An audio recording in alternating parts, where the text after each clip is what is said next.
चल रहा है। किन किन कामों पर पोंछा लगाएंगी, किस किस को उदय करेंगी। तो उसके लिए सबसे पहले मैं ये जानना चाहता हूँ कि महिलाएं ज़्यादातर अपने पति को मूर्ख समझती हैं और मूर्ख बनाती भी हैं। सुना है आज आपने मूर्खाधिपति बनने पर नीरज यादव जी बहुत खुश हैं कि जिनको आप मूर्ख समझती थी आज आप महामूर्ख बन गई हैं। कहीं ऐसा तो नहीं उन्होंने ही आयोजकों को रिश्वत दे करके किशोर जी की जेब भरी हो और आपको यहाँ पहुँचाया हो? जी बिल्कुल आप सही कह रहे हैं। जैसे ही ये खबर लगी थी कि ये सर ने वो भिजवाया था, तो उनको जैसे ही पता चला कि ये होने वाला है, वो पहले तो मोहल्ले में लड्डू ही बांट के आए और आके कहते हैं देखो मैंने कहता था, पर अब तो बाहर वालों को भी पता चल गया। तो हम ये महिलाएं हैं जो ये मानती हैं कि पति मूर्ख है, हालांकि जो पति को मूर्ख मानता है वो तो उनसे पहले है। तो बहुत खुश हुए थे वो और अभी खुश है। तो इसी खुशी से इनके लिए ताली तो बजा रहे हैं। जी, अगला सवाल खड़े होके पूछो तो और अच्छा है, ताकि आपकी फोटो भी खींच लेगा कोई, शायद आपका भी कभी नंबर आ जाए। क्या आपको गमले में शिमला मिर्च लगाने की प्रेरणा चिदम्बरम जी से मिली, जिन्होंने करोड़ों की गोभी गमले में बोई थी? जी यदि हाँ, तो आपने अपनी हरिद्वार में गमलों से आयल खाकर अब तक कितना बचाया है? देखिए, प्रेरणा तो आप सही कह रहे हैं, बिल्कुल वहीं से मिली थी। जब वहाँ करोड़ों की गोभी उग सकती है तो कुछ लाखों की जो है शिमला मिर्च भी उग सकती है।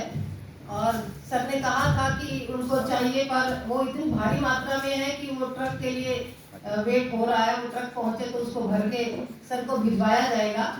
और जहाँ तक टैक्स की बात है, तो आप में से ही मुझे बताएं कि लाखों की उसका कितना टैक्स हो सकता है। जी जी हाँ माइक ये आप दे देंगे।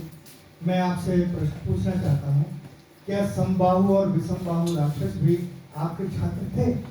यदि हाँ, तो बताएं कि आपने उन्हें हिंदी पढ़ाई या गणित? देखिए, हर तरह का विद्यार्थी हमारे सामने होता है और क्योंकि मैं तो हिंदी ही पढ़ाती हूँ, अब वो पढ़ते कितना है ये तो फिर वही जानते हैं और उनके माँ बाप जानते हैं। तो जो पढ़ाया जाता है, असल में जो कक्षा में बातें होती हैं वो कितनी उनके पास पहुँचती हैं और कितनी नहीं पहुँचती हैं, ये तो उनका भविष्य तय करता है। और वो जो जहाँ पहुँचते हैं वही बताता है कि उन्होंने क्या पढ़ा है। तो जब मूर्ख है तो क्या कर सकता है व्यक्ति, जो है उसके पास वही दे सकता है, तो वही मैंने दिया। अगला कोई बात नहीं, ठीक है। हाँ नमस्ते मैम, आपकी फेसबुक पोस्ट तक चोरी हो जाती है, तब आप इस अच्छा इधर से चलो उसी को पढ़ दो, जो पढ़ दिया उसी को पढ़ो। आपकी फेसबुक पोस्ट तक चोरी हो जाती है, तब आप इस बेशकीमती मुकुट की रक्षा कैसे करोगी, जबकि आपका LIC पर भी विश्वास नहीं है? देखिए, मूर्ख जो है, जब उसको मूर्ख कह दिया तो फिर वो तो विश्वास तो कहीं भी नहीं रहेगा उसका। और जहाँ तक विश्वास है LIC पे या इन चीज़ों पे, तो चोरी किस तरह से होती है वो आप सब जानते हैं। लेकिन ये जो मुकुट है ये बेसिकली इस तरह का है कि अब ये आया है मुकुट, तो सबने राजा राजा कहा है, तो हर चीज बेच कर इसकी रक्षा की जाएगी। आप इसकी चिंता बिल्कुल न करें। ऐसा तो पाकिस्तान में भी कहा जा रहा है। अच्छा, उन्हें तो देश बेच के रक्षा कर रहे हैं। तो सर वो कौन सा कम है? जी जी मेरा प्रश्न नहीं है, जिज्ञासा है। हाँ जी। अपनी सहेली बबीता के प्रति आपका कथन है, जब जब तेरी याद आती है तो उससे मिलने की बजाय मैं जलेबी खा लेती हूँ। कृपया सच सच बताएं कि क्या आप जलेबी की तरह सीधी जन्मजात हैं या बाबा रामदेव जी के यहाँ कोई सीवर अटेंड किया है? शिविर नहीं है, सीवर है।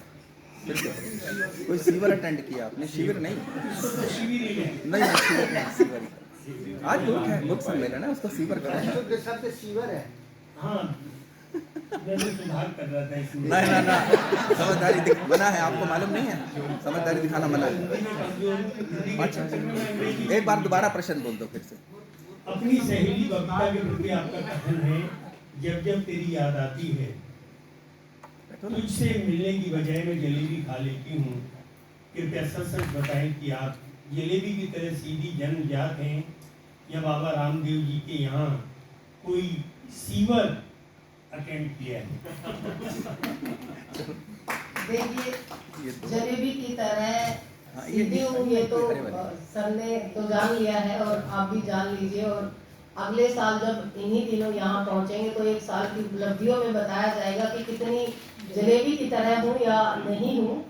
और जहाँ तक बबीता जी की बात है, तो कुछ लोग हमारे आसपास ऐसे होते हैं जो जलेबी नहीं खाते और बहुत सीधे होते हैं, तो उनको जलेबी खानी चाहिए, क्योंकि कुछ गुण उसके आपके अंदर आएंगे तो जीवन आसान हो जाता है। जी आगे अगला सवाल। आप पे आरोप लगाया गया है कि हिंदी की आचार्य होने के नाते आपको ट्यूशन नहीं मिलती है, इसलिए अपनी खींच मिटाने के लिए आप बेचारे कोचिंग वालों को गरियाती हो।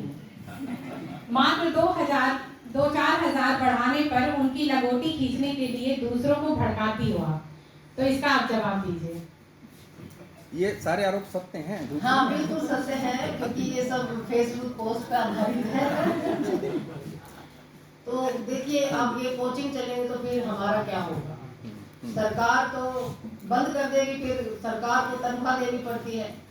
तो कोचिंग अगर जितने ज़्यादा बढ़ेंगे तो फिर हमारी रोजी रोटी पे तो आंच आएगी। तो उस रोजी रोटी को बचाने का हर व्यक्ति प्रयास करता है, और मैं भी बस किया। और ये अगर नागवार गुजरता है कोचिंग वालों को, तो फिर वो मुझे लगा ले, पहले अपने इंस्टीट्यूट में लगा ले, फिर सब ठीक है। ये ठीक है। हाँ जी। सिंह शर्मा नोएडा से हूँ, और आप पर एक आरोप लगा है, गमले में सब्जियां लगाकर बचत करना मित्रों को केवल चित्रों से बहकाने के साथ साथ आप सौंदर्य प्रसाधनों के नाम पर भी कभी घिया तो कभी दही लगाने का प्रचार करती हैं। अपनी इस नीति के कारण आपका नामकरण अनीता किया गया था, या आपने इनसे भी बड़े कारनामे किए हैं? देखिए, कारनामे करने का मौका मिला है, अगले 1 साल में कारनामे करने हैं। और सुभाष सर बता रहे थे कि उन्होंने जो किया है, तो वो कारनामे उससे ज़्यादा करूँगी तभी बात बनेगी, नहीं तो ये जो सर पे आया है ताज, ये भी गायब हो जाएगा। तो कारनामे तो होंगे। और जहाँ तक बात सब्जियों की है, तो देखिए, जो फेसबुक है उस पे आप जो देखते हैं और वास्तव में जो देखते हैं, वो अंतर बहुत स्पष्ट है। और मुझे भी देख रहे होंगे और फेसबुक पे भी देखा होगा, बहुत सारी बार होता है कि आप व्यक्ति को जाके उसी से पूछ लेते हैं कि आपका नाम क्या है।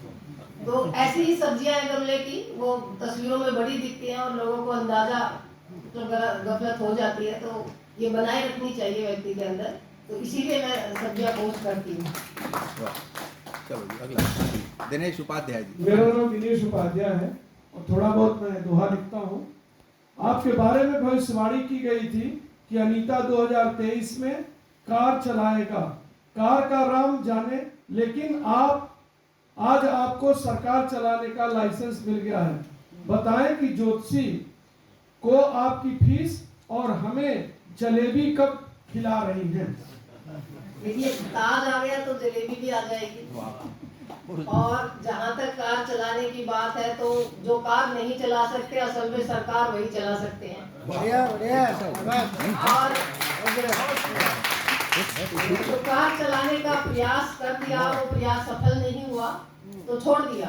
अब सोचा सरकार चलाएंगे, सातवां बात तो ये सरकार कैसी चलेगी ये आप अगले साल बताइएगा। नहीं हो गया, उनको नहीं, किसी और को जिन्होंने नहीं बोलना वो धीरे को दो, पीछे जाओ, धीरे को दो।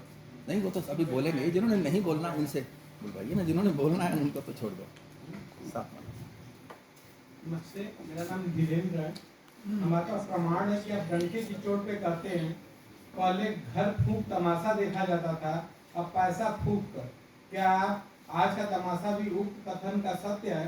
सुनना है ईडी के छापे में किशोर जी के पास 2 लाख बरामद हुआ था, उसमें आपने ही दिया हुआ है। जी, बहुत गलत आरोप है एकदम, क्योंकि आजकल रिश्वत नहीं दी जाती, आजकल चापलूसी की जाती है। और चापलूसी मेरे अंदर कूट कर भरी है।